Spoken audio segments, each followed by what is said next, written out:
자, 이제 그 연금술의 그 네 번째 요소, 또 네 번째 과정으로도 볼 수 있겠는데요. 그 이제 뭐예요? 지금 저 에딘저는 이제 네 번째를 그 상승으로 얘기했죠. 근데 나는 이거를 상승으로 얘기하지 않고 승화라 이렇게 말하고 싶어요. 여러분들한테 훨씬 더 도움이 될 겁니다. 승화로 이해하는 게. 그래서 승화라고 하는 것은 이제 세 번째 단계에서 이제 고체화 응고 단계였잖아요. 구체화만 시켰지만 아직은 미진하다고 내가 그랬죠. 그 상태가. 아직은 미진하고 우선 적응 단계라고 그랬잖아요. 이것이 고양되는 단계가 승화예요.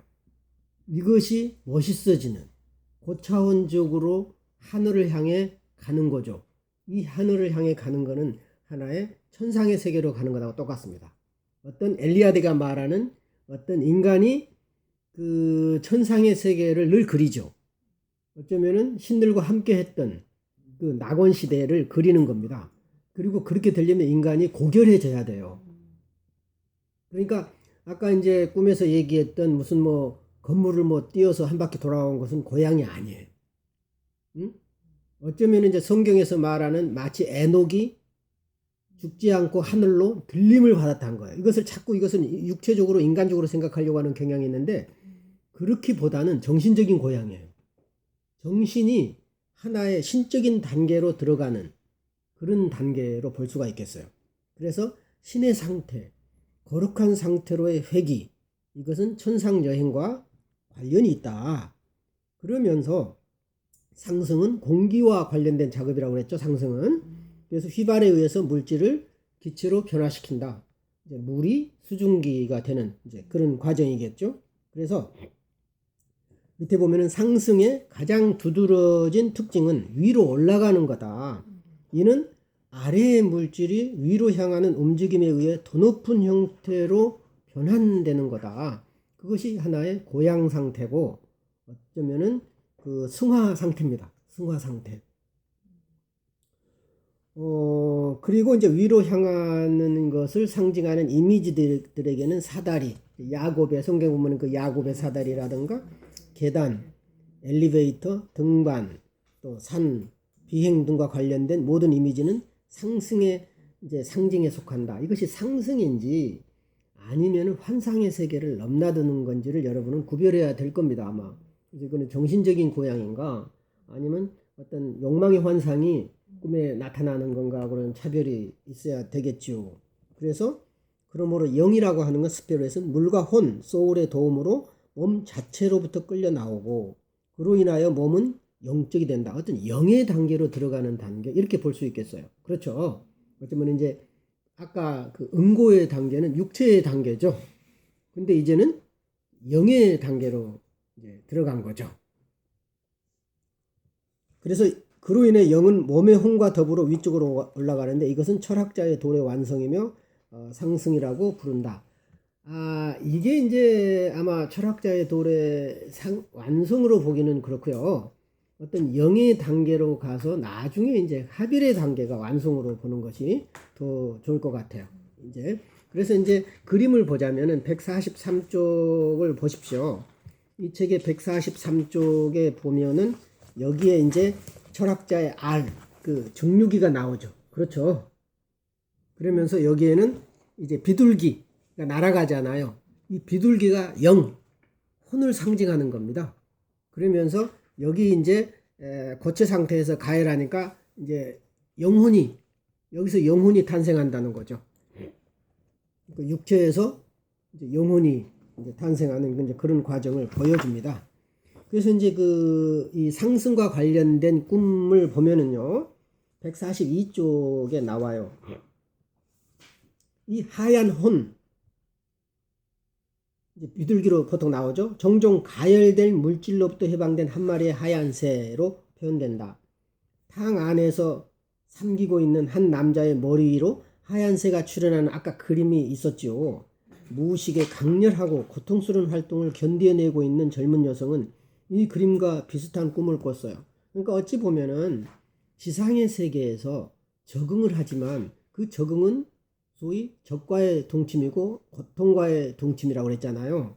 그래서 그 수많은 그 악의 세력, 진정한 절대적인 악이 아닐지 모르지만 어쩌면 나에게 본인에게는 악으로 느껴지는 수많은 고통들을 견디어내야 되는 거죠. 그러면서 그런 연후에 이제 어쩌면 그 정신성이 탄생한다는 거죠. 그때 이제 꿈을 꿨는데요. 이제 여성의 꿈이에요. 난 병원에 있었고 임신 중이었으나 출산이 임박한 것은 아니었다. 나는 잠이 들었다가 아주 어두울 때 깼다. 나는 늑골을 압박하는 매우 단단한 무언가를 느꼈고 이것은 마치 보이지 않는 외부의 힘이 출산하도록 압력을 가하는 것 같았다. 아들을 갖는 게 어때? 라는 목소리가 들렸다. 나는 깨어났지만 이미지는 계속되었다. 나는 뭉크의 그 이제 석판에 보면 절규가 나오죠. 뭉크의 절규에 나오는 사람 같은 한 소녀를 보았다. 그녀의 입은 둥글게 열려 있었다. 그녀는 더 많은 검은 원들로 둘러싸인 하얀 원 안에 있었다. 그녀의 입에서 여러 마리의 하얀 비둘기들이 나왔다. 그러면서 이제 여기 이제 그 뭉크의 절규 그림이 있죠. 그래서 이제 어쩌면은 그 새로운 그 이제 아기를 탄생해야 되는데 여성이 아들을 낳는 게 어때 그렇잖아. 이것은 아니무스의 탄생이죠. 그래서 어쩌면은 그 아니무스가 이전의 아니무스는 죽고 어쩌면 새로운 아니무스의 탄생을 예고하는 거예요. 꿈이. 그러면서 그 새로운 아니무스라고 하는 것은 고통이고 공포예요. 왜냐하면 이전의 사고체계가 완전히 바뀌는 거거든요. 아니무스의 새로운 아니무스의 탄생이라고 하는 것은 그 로고스의 육화고 그 로고스의 육화는 이전의 아니무스하고는 전혀 동일하지 않는, 그렇죠? 새로운 아니무스가 탄생하는 순간이기 때문에 이때는 어떤 상태가 되겠어요? 백지화 상태가 되지 않겠어요? 왜냐하면 이전의 신념이라든가 내가 가지고 있던 지식 그리고 생활 방식 모든 것이 어떤 무용지물되고 새로운 그 사고 패턴, 지성이 탄생해야 되는 순간인데 얼마나 공포스럽겠어요? 그래서 이제 뭉크의 그 절규가 이제 생각이 났던 거죠.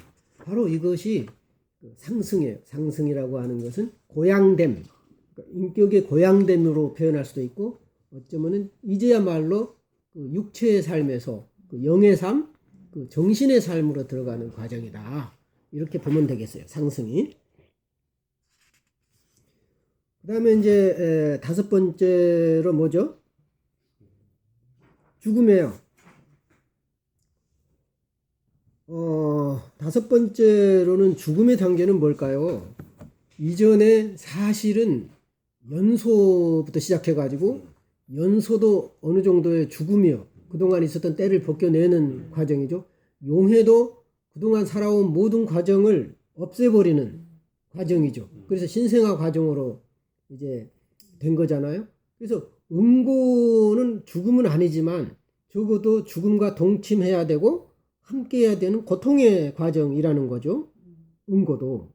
그 다음에 그 상승은 어쩌면 그런 과정을 딛고 일어나는 고양됨, 승화, 어떤 죽음의 상태에서 고고하게 살아가는 상태다. 나는 이렇게 말하고 싶어요. 어떤 그 승화 단계라고 하는 것은 내가 그래서 이제 지난번에 이제 그런 얘기를 하고 싶었는데 소위 거룩한 자존심. 그 거룩한 자존심이 있어야 돼요. 사람들은 자존심만 내세우려고 하는데 그 자존심이라고 하는 것이 어떤 이기적이거나 아니면 자기 명예나 돈이나 권력과 관련되는 자존심이 아니라 어떤 그 고고해야 된다. 고고하고 거룩해야 돼. 그거는 신성해야 된다는 거죠. 자기 자존심이. 그런 자존심을 느끼는 어떤 그런 단계라고나 할까요? 어쩌면은 그 상승이라고 하는 것은. 그럼 죽음이라고 하는 것은 뭐냐? 그 고고함까지 버려야 되는 거죠. 이제는. 그 고고함까지 버리고 어디로 내려가야 되냐면 지하세계로 가는 거예요. 이 바로 죽음이. 지하세계로 가는 거죠. 그러니까 단순한 죽음이 아닌 거예요. 그래서 어찌 보면은 그 이제 응고의 과정이 지상의 삶이죠. 그리고 승화의 과정이 천상의 삶이죠. 그리고 죽음의 과정이 지하세계의 과정이에요. 이것이 이제 그 엘리아드가 말하는 3계예요. 이 3계를 모두 경험해야 되는 거죠. 저는 이제 이 어쩌면은 그 연금술하고 그 엘리아드의 사상을 결합하고 이것을 유흥의 사상으로 엮어내는 그런 과정을 지금 거치고 있어요. 그래서 이 죽음의 시간이라고 하는 것은 고통과 괴로움의 시간이다. 여기 죽음은. 예전에 응고의 시간은 고통과 괴로움을 함께 견디는 그야말로 어쩌면은 밝은 면도 있는데 어두운 면을 견뎌내는 작업이었다면, 현실을 경험하는 거였다면, 이것은 오로지 어려움만 있는 완전한 고통과 죽음만이 있는 세계를 경험해야 된다는 거죠. 고통과 괴로움의 시간이죠. 여기서 영혼이 죽을 건지, 영원한 잠을 잘 건지, 아니면 여기서 살아날 건지를 이젠 택해야 돼요. 자, 페르세포네가 자기가 좋아하는 그 하데스에게 끌려서 그 지하세계로 갔단 말이에요. 페르세포네가 좋아했는지 하데스가 좋아했는지는 모르겠지만 적어도 겉으로 볼 때는 하데스가 납치해 간 걸로 나와요. 그러나 나는 페르세포네가 하데스를 유혹했다고 보거든요.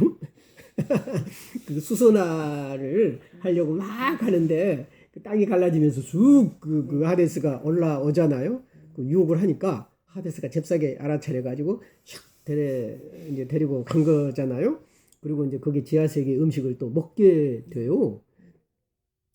페르세포네가 거기서 안주할 건지 아니면 지상으로 올 건지를 결단해야 되고, 반드시 지상으로 올라와서도 다시 내려갈 수 있느냐, 양자택일을 할 수 없어요. 바로 그걸 배우는 거예요. 죽음의 단계는.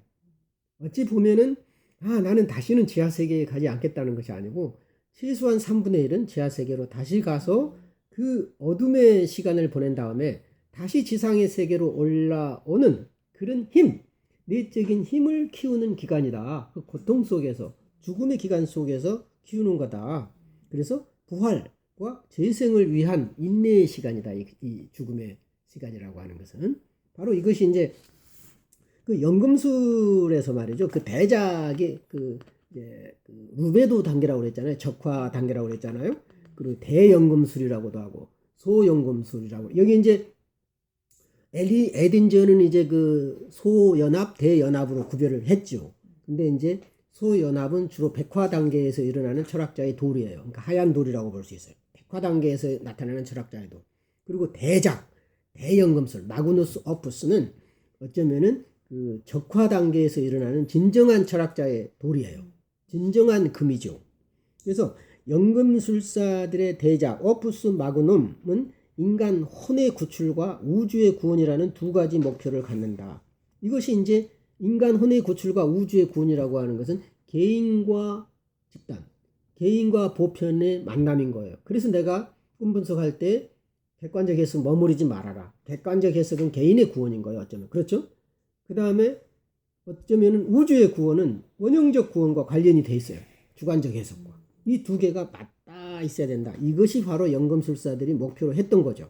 그러니까 연금술의 원리는 모든 꿈의 원리라든가 심리치료의 원리가 되는 거예요. 이 작업은 어려움과 장애물로 덮여 있어요. 쉬운 일이 아니죠. 그래서 연금술 작업은 위험해요. 왜 죽어야 되고 또 고통과 함께 살아야 되고, 시작하자마자 바로 당신은 대지의 영, 깊은 대지예요. 대지도. 토닉 스피릿이라고 한 것은, 이것은 땅속 깊은 곳에 거주하는 영을 얘기하거든요. 단순한 대지가 아니죠. 그 대지의 영인 용을 만나며 악마 혹은 연금술사들이 말하는 검음, 즉 죽음을 경험해야 되고, 즉 니그레도를 대면해야 되고, 이러한 대면은 고통과 괴로움을 만들어낸다. 이것이 모든 신화에서 나타나는 명계하강 신화가 관련되어 있어요. 그렇죠. 이제 이시스가 이제 지하계로 가서 오시리스를 이제 구출해내는 거라든가, 또 바알이 지하세계로, 아낫이 이제 그 지하세계로 가서 바알을 구출해내는 이야기라든가, 그다음에 바벨론에서 이제 두무찌가 이제 이시타르를 이제 구출해내는 이런 것들이 다 명계하강 신화하고 관련된 것들입니다. 그래서 이제 여러분 그 그림을 보면은요, 179쪽에 보시면은 이제 참 신기한 그림이 있죠. 이제 신기한 그림이 뭐죠? 연금술의 태양과 달이 그 용을 살해하는 거죠. 태양은 남성의 상징, 왕의 상징이고, 달은 왕비, 여성의 상징이죠. 이 둘이 어쩌면은 이제 용을 살해한다라고 하는 것은 이 용이 의미하는 것은 굉장히 많은 의미가 있어요. 혼돈, 그리고 무의식 그 자체, 그 다음에 정신세계의 큰 흐름, 응? 대변혁, 뭐 어떤 이런 큰 그 변화의 시점, 뭐 이제 어떤 용이 의미하는 것은 굉장히 다양한데 어마어마한 그 무의식의 힘, 이렇게 생각하면 되겠어요. 그래서 그런 어마어마한 그 무의식의 힘은 사실은 죽음의 힘이에요. 그래서 그 죽음의 힘을 물리쳐야 돼요. 그러니까 이제 그 가나안 신화에서 보면 죽음의 신이 모투죠, 모투. 그 모투를 이제 물리치고 어떤 바알을 구해내는 거죠. 근데 그 모투를 영원히 죽일 수는 없어요. 죽음의 신을 영원히 죽일 수는 없어요. 그러나 적어도 그 죽음의 신을 일시적으로 이길 수 있어요. 바로 일시적으로 이겨낸다는 게 바알 신화예요. 그래서 아낫이 바알을 지하세계에서 구출해내는 게 그 죽음의 신으로부터 구출해내는 거거든요. 그게 어쩌면 데미테르가 제우스 신에게 얘기해서 데미테르가 스스로 할 수 없으니까 제우스의 그 힘을 얻는 거죠. 그래가지고 죽음의 신인 하데스로부터 자기 딸인 페르세포네를 구출해내는데 하데스를 죽이지는 못해요. 그리고 자기 딸도 완전히 구출하지 못해요. 3분의 1은 다시 돌려보내야 돼요. 이것이 바로 어떤 천상의 세계와 지상의 세계와 지하의 세계의 3개의 이게 연합이고 이것이 서로 얽혀있고 어느 하나만 있어도 안 된다는 굉장히 중요한 의미를 이 신화가 주죠. 이 꿈을 보면은요, 어찌 보면은 죽음을 의미하는 꿈을 보면 흑인 인권운동에 적극적으로 참여했던 한 백인 남성, 백인이 흑인 인권운동에 참여한다라고 하는 것은 상당히 희귀한 일인 거죠. 그러니까 흑인이 흑인 인권운동 참여하면 당연한 건데 백인이 참여하는 데는 상당한 좋은 일인데 심리적인 그 사건이 있어야만 가능한 거죠. 그래서 나는 저승에 있고 계속 도망치려고 하지만 성공하지 못한다. 난잡한 섹스 파티 같은 것이 벌어졌다. 모든 사람들이 검은 콜타루로 뒤덮여 있다. 이 환자는 흑인의 인권 옹호를 위한 사회운동을 하는 것으로 검음을 수용하려는 그의 개인적인 필요성을 외부화한 것이다. 외부화는 그의 의견이 같지 않는 모든 사람들에게 그림자로 투사되었으며 매우 독선적으로 행동하게 하였다. 그는 의식적인 삶에서 백인 전용 식당에서 흑인 차별을 반대하는 시위에 참여하였지만 꿈에서는 백인을 차별하는 흑인 전용 식당에 있는 꿈을 꿨다. 어찌 보면은 그 어떤 그 자기의 이상과 현실이 맞지 않는 상황 속에서 그 죽음을 경험하는 일치되지 않는, 가끔 우리는 의식과 무의식의 사이에서 이걸 경험할 때가 참 많아요. 의식은 평온한데 무의식은 광풍을 일으킨다든가, 또 의식은 굉장히 번잡스럽고 혼란스러운데 꿈을 보면 의외로 차분한 이제 경우들이 있죠. 여기서는 이제 굉장히 무의식 꿈 속에서 저승세계에 있게 되고 난잡한 섹스 파티들이 벌어졌고 이제 막 사람들이 검정 꼴타루로, 그러니까 죽음의 세계에 온통 세계가 있는데 혼돈의 세계, 그리고 검정 꼴타루라고 하는 고착이죠. 사람을 꼼짝 못하게 하는 그 잡아가두는 꼴타루가 이런 성향이 있잖아요. 그러니까 그 검음에 붙잡혀 있다. 자기가 어떤 자기 의식적이라든가 어떤 그 흑인 운동을 하더라도 건강하게 하는 사람이 있고 어떤 사람은 자기 컴플렉스에 사로잡혀서 하는 사람들이 있어요. 예를 들면 직장생활 잘 하다가 자기 아들이 교통사고로 죽은 남자가 있단 말이에요. 그러면 그 사람은 이제 모든 아이들만 보면은 자기 아이 생각나는 거예요. 직장생활도 그만두고 학교 앞에서 온종일 그 교통정리 하는 사람이 있다는 말을 들었거든요. 그러니까 어찌 보면은 그 아이들을 생각한 것보다 자기 아들 죽음을 극복하지 못한 그 컴플렉스에 사로잡혀서 계속 자기 인생을 망가뜨리는, 그거 하면 좋잖아요. 그러나 이제 또 다른 가족이 희생당하잖아요. 돈도 못 벌고 가정생활을 못 하니까 아내나 다른 모든 가족이 이제 파탄이 되는 이제 이런 또 다른 죽음을 불러 드린다는 거죠. 이런 과정을 어찌 보면 이겨내고 견디어내고 거기서 다시 살아나야만, 용을 죽이고 이제 여기 그림에서 봤듯이 어떤 그 거대한 용을 죽이고 다시 살아나는 경험이 있어야 되겠다. 이제 다음 단계로는 뭐죠? 분리죠. 그럼 분리라고 하는 게 이제 6번째 단계인데요. 나는 이 분리라고 하는 것을 지하세계로부터의 상승으로 봤어요. 그러니까 어떤 지하세계로부터의 해방된 다시 지상세계로 올라오는 것이 분리다. 어찌 보면은 모성의 자궁이 어쩌면은 죽음의 자궁이죠. 그렇죠. 무의식의 자궁이잖아요. 거기서부터 새로운 이제 인격이 탄생하는 거죠. 그래서 지하세계로부터의 해방, 자유로움, 새로운 창조, 모태로부터의 자아의 새로운 탄생으로 비유가 되는 거예요. 엄마하고의 분리. 이것은 사실은 분리보다는 분화예요. 분화에 가까워요.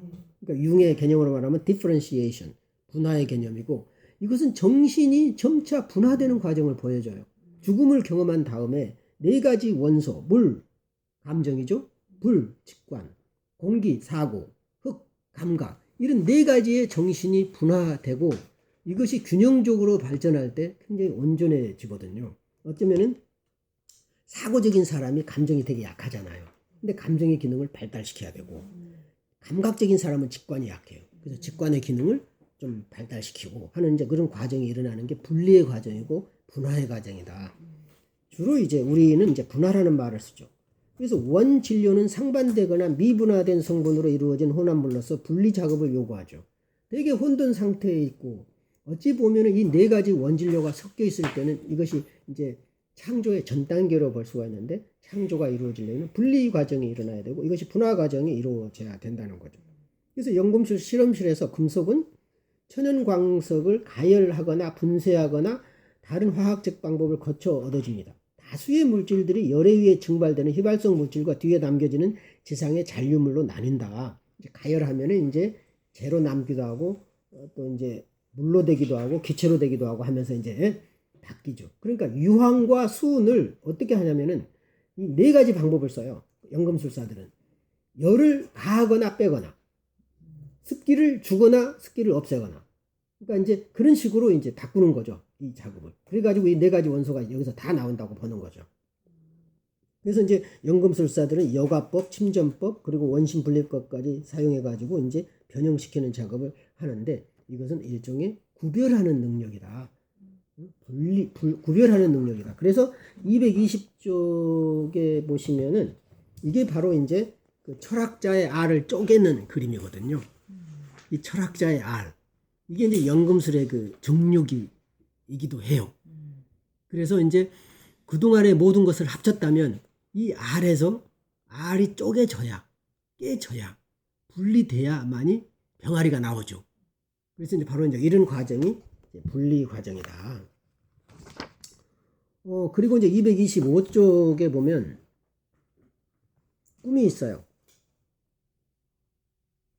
여러 직업과 인생의 목표 사이에서 마음의 갈피를 잡지 못하고 있는 재능 많고 의욕적인 한 중년 남성의 꿈이다. 뭐 목표도 많고 꿈도 많고 뭐 야심이 많죠. 한 장의 지도를 잘라내서 조합해야만 했다. 한 장의 지도를 잘라내가지고 이제 짜맞춰야 되는데 예리한 칼날이 필요했습니다. 꿈에서 나는 그 작업을 할 만큼 예리한 칼날을 가질 수 없었다. 너무 많은 에너지가 너무 많은 것에 분산되어 있을 때는 분별의 영이 이제 사라지죠. 그래서 어찌 보면은 그 구별할 수 있는 능력이 없는 거예요. 이것이 이제 분리의 능력이 없는 거죠. 분화의 능력이 없는 거죠. 그래서 이제 어떤 이제 분화의 작업이라고 하는 것은 언제 그러면 생기느냐? 죽음을 경험한 다음에 생긴다는 거예요. 바로 죽음을 경험하고 나면 세상이 달리 보이죠. 그리고 어쩌면 죽음을 경험한다라고 하는 것은 소위 비워내는 경험이기도 해요. 대부분 사람들이 큰 병을 앓거나 그 죽음에 이르는 큰 병을 앓고 나면 마음을 비우죠. 그럼 마음을 비울 때 생각을 덜 하게 되고 또 욕심을 부리지 않으니까 비교적 건강한 판단을 하는 것 같아요. 욕심이 개재되면 건강한 판단을 되게 못 하거든요. 그래서 이제 마지막으로 이제 마지막 단계로 합일이 있죠. 합일은 처음에 이제 우리가 그 용해 단계에서 보면은 거의 무의식적으로 통합되고 섞여지는, 그러니까 합일보다는 섞인다라는 표현이 좋아요. 용해에서는 섞여요, 그냥.